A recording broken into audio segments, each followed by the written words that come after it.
Sonará esto, al final. Bien, muchísimas gracias, presidenta, señorías. Muy buenos días. Probablemente el formato en el que se encuentra incardinado este debate sobre el estado de la región hace que no sea el más apasionante que se pueda vivir seguramente en el parlamentarismo riojano. Y si encima tenemos que aguantar algunas historias para no dormir, que es a las que nos tiene acostumbrado el señor Garrido, pues ya apaga y vámonos. Llevamos 3 años ya, vamos entrando en el 4º año, soportando cómo el presidente del Ejecutivo conduce una Rioja que parece automática, que bajo una preocupante incapacidad para desarrollar la acción de su propio gobierno ha convertido a nuestra tierra, ha convertido a La Rioja en una especie de ameba que crece o decrece, que sufre o padece según cómo vayan las condiciones a los demás. Frente a un panorama marchito, así como sin ganas, la líder de la oposición, Concha Andreu, y el grupo parlamentario que dirige apostamos por marcar una serie de pautas en estas resoluciones que se alejen de una mera alternancia en el Ejecutivo y cambio de nombres en el Ejecutivo regional para pasar a conformar una auténtica alternativa decente y honesta que construya La Rioja de otra manera. Un proyecto distinto para un tiempo distinto, nuevo, más amable, más humano, menos malo, como dice la canción, lo que nos obliga a hacer una profunda reflexión sobre las causas de este automatismo marca ceniceros y a tomar decisiones en consecuencia. Concha Andreu encabeza un proyecto a día de hoy más político, más moral y con mayor capacidad para saber mirar más allá de las limitaciones de nuestra región, potenciando nuestras cualidades que nos enorgullecen como pueblo y aprovechando algunas de nuestras dificultades como valor añadido que nos haga aún más atractivos. Bobbio, que fue un teórico de la política y también un filósofo muy importante del derecho, que además estaba inspirado por Kelsen, a quien debemos toda la estructura de nuestro sistema jerárquico normativo, decía que en el lenguaje político ocupa un lugar muy importante la metáfora espacial, pero también la metáfora temporal, porque permite distinguir a los innovadores de los conservadores, los que miran al sol del porvenir de los acontecimientos respecto de los que iluminan el pasado con linternas antiguas. Puede que uno de los problemas fundamentales de este Gobierno resida precisamente ahí, en el afianzamiento de una visión absolutamente conservadora de la acción política, esperando a ver qué pasa, siempre esperando a ver qué pasa, a ver si los vientos favorables nos colocan en una posición mejor de la que estábamos. Claro, porque si tienen ustedes, como Gobierno, que esperar a la inspiración del portavoz de su grupo parlamentario, vamos dados. Y miren, en esta Cámara estamos acostumbrados a esos discursos descacharrantes del portavoz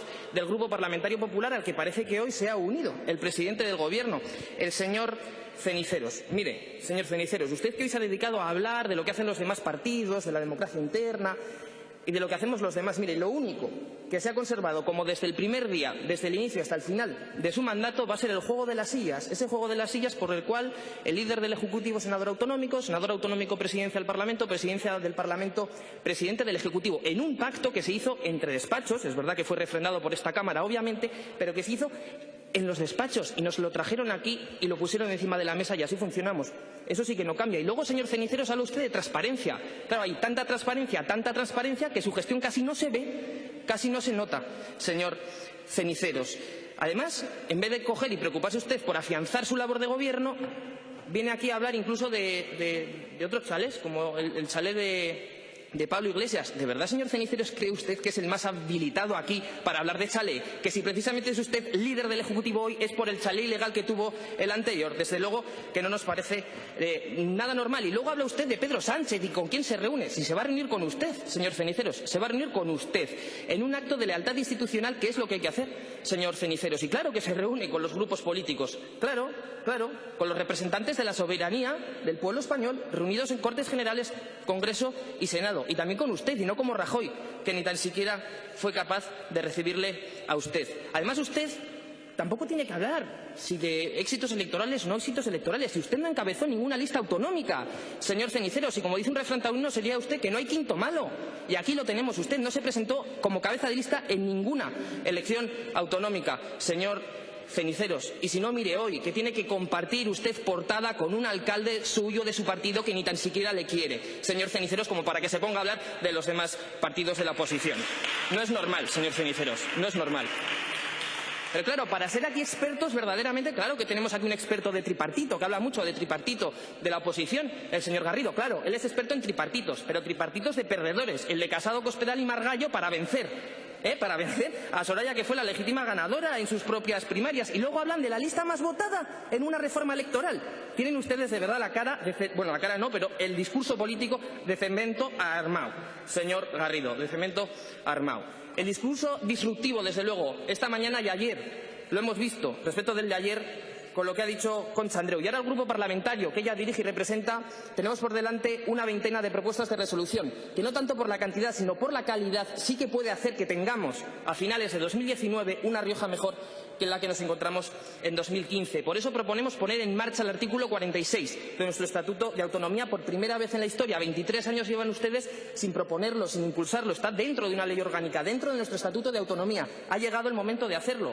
Y además es que es bastante curioso, señores del Gobierno, porque ustedes contemplan ejercicio presupuestario tras ejercicio presupuestario un ingreso de 18 millones de euros por este concepto del Estado. Y ustedes todavía a día de hoy no lo han solicitado. Ya veremos si lo solicitan en algún momento. Lo queremos enfocar además a la industrialización, un concepto que quedó marcado dentro de la agenda política de nuestra comunidad en las elecciones de 2015. Pero como parece, desde luego, que este artículo se le queda un poco atragantado a la gestión del Partido Popular, vamos a solicitar también que este Parlamento apoye la nueva senda de estabilidad presupuestaria para nuestra comunidad. Y no deja de sorprenderle a este grupo parlamentario que la actitud que ha adoptado, ¿no?, el consejero del ramo en esta materia. Mire, con las flexibilizaciones que propuso bajo el Gobierno de Rajoy, en 3 ejercicios se propusieron 4 flexibilizaciones. Y entonces era maravilloso porque iba a contar La Rioja con más recursos económicos para sostener nuestro estado de bienestar. Sin embargo, cuando lo propone una administración del Partido Socialista, decimos que esto va a suponer más deuda. Y mientras tanto hay 18 millones de euros que no van a llegar a los riojanos, con todos los problemas que tenemos. Miren, con esos 18 millones de euros podríamos tener por fin un transporte sanitario digno y de calidad. Podríamos abrir la planta que han cerrado del Hospital San Pedro. Podríamos hacer 4 colegios públicos, hasta 3 escuelas de enfermería, que a ustedes eso es algo que también se les ha atragantado, incluso 2 oposiciones. Sin embargo, ustedes lo criticaron, con lo mismo dicen lo contrario. ¿Por qué? Porque es su manera de hacer oposición. Ya se sabe, la de que caiga España, que ya la levantaremos nosotros. Desde luego hay cosas que con ustedes nunca cambian. Se hace más necesario, hoy que nunca, también la elaboración de un plan de excelencia turística que acabe con esas medidas inconexas y ajenas a la realidad y al propio sector propuestas hasta ahora por el Gobierno. No proponemos nada raro, es lo mismo que lo propusimos en una proposición no de ley. ¿A qué se ha resumido? Porque luego esta es otra. Hablamos mucho de transparencia y de buen gobierno y damos por ejecutada cosas que son alucinantes. Lo han resumido todo en hacer una especie de plan parcial que se reunieron una vez en febrero. No volvemos a saber nada de ello. Pues quizá con esto llega el momento de hacerlo. Decía antes también la señora Grajea de la Torre que este es el Gobierno del pacto y del diálogo. Y de las mesas. Y de las mesas. Proponen una mesa para cada asunto. Es que si ustedes hubieran encargado todas las mesas en Nájera, hubieran reflotado ustedes solos a todo el sector, señores del Gobierno. Y mire, hay problemas que saltan a la cara y quizá hay otros que podamos evitar. Mire, uno es el déficit energético que tiene España y, por supuesto, La Rioja, por lo que proponemos poner en marcha medidas e incentivos para la producción de energía renovable, tanto para el autoconsumo como para la comercialización. Y, por otro, señor Ceniceros, usted presume, y hace bien porque es un buen pacto, el pacto de emancipación.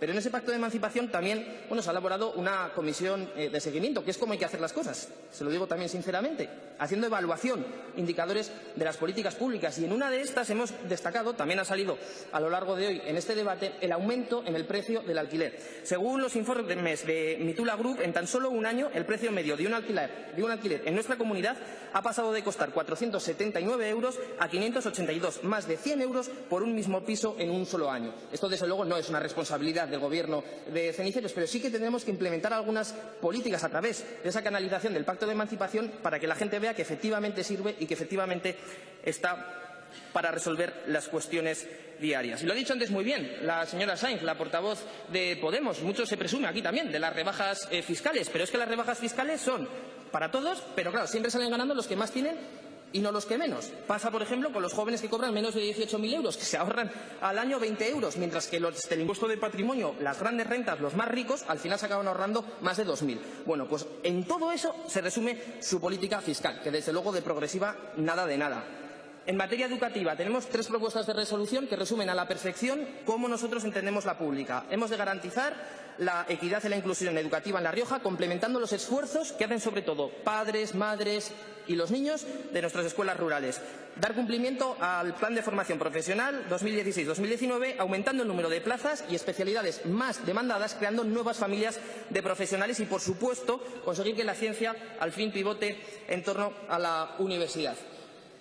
Por supuesto, también, que ha sido uno de los anuncios destacados en este debate sobre el estado de la región. Claro, yo me imagino que ante la escasa inspiración que algunos de sus miembros de los grupos del principal grupo parlamentario que le sustenta, usted tenga que echar mano del programa socialista. Bien, estamos encantados. Mira, hemos propuesto una y mil veces que se logren mayores esfuerzos presupuestarios en la educación de 0 a 3 años. Y, sinceramente, es que esto de 0 a 3 años estamos como para creérnoslo. Si todavía ahí tenemos a los chavales de Cervera que tienen que pagarse su propio transporte escolar o el comedor escolar, si todavía lo estamos haciendo como para que se nos prometa la gratuidad de 0 a 3 años, a ver en qué acaba todo esto. Tarde y a remolque, señor Escobar, como la convocatoria que ustedes hacen en los servicios sociales para el tercer sector, que se sale siempre a finales de año para que sea a año vencido. ¿Qué conseguimos con esto? Pues que las grandes entidades, las grandes gestiones y las que pueden tomar préstamos sean las que finalmente ganen los concursos, y mientras las pequeñas y las riojanas a cerrar. En esto también, señor Escobar, vamos a plantear nosotros no hacer y convertir en ley un chollo de algunas entidades privadas que hacen caja con la necesidad de los riojanos, sino algo mucho más sensato, más amable y, sobre todo, más barato, que es que se resuelva todo en el primer trimestre de cada ejercicio. Siguiendo con materia municipal, vamos a proponer varias cosas en materia de violencia de género, violencia machista y también una nueva ley de financiación local. Y esto me imagino que el Grupo Parlamentario Popular lo votará. Más que nada porque lo lleva incluyendo en los dos planes normativos, en el Plan Normativo de 2017 y en el Plan Normativo de 2018 con sus dos revisiones. Ahí aparece creación de una ley de financiación local. Por lo tanto, espero que no vayan en contra ustedes de sus propios actos. Otro pilar del Estado del bienestar fundamental, la sanidad. Por supuesto que sí, la sanidad, transporte sanitario. Mire, no hagan caso si quieren a este debate, pero cumplan, por favor, con la ley de presupuestos, que todavía nos falta la ambulancia en Nájera y todavía nos falta la ambulancia también en Arnedo. Y para finalizar, por no alargar más este debate, dos cosas muy características y propias de nuestra tierra. No se puede consentir que vuelva a haber ningún tipo de chanchullo en el reparto de las autorizaciones de plantaciones de viñedo que todavía están en manos de la Fiscalía. Lo peor del vino de Rioja es precisamente esta gestión, por lo que proponemos establecer protocolos y equipos necesarios que garanticen que no vuelva a producirse esta situación que, por otro lado, el señor Nagore negaba hasta la saciedad que se hubiera producido ninguna cosa rara, como se negaba que el amueblamiento del Palacio de Justicia no iba mal y se trajo con 2 años de retraso, como han negado hoy aquí. Lo de la trama Gürtel, ¿os acordáis? Es una trama contra el PP, la policía de Rubalcaba. Bueno, ahí tenemos el auto en el que dice corrupción institucionalizada del PP. Pues como para fiarnos de ustedes con el caso Enredadera, que esperemos, de verdad, se lo digo claramente, que esperemos que no quede en nada. Señorías, la confianza de los ciudadanos hay que merecerla. Y la confianza se consigue construyendo alternativas con las que los socialistas y como las que los socialistas hemos presentado hoy, no resignándonos a ser una mera alternancia a Pedro Sanz que se resume en más de lo mismo. Muchas gracias.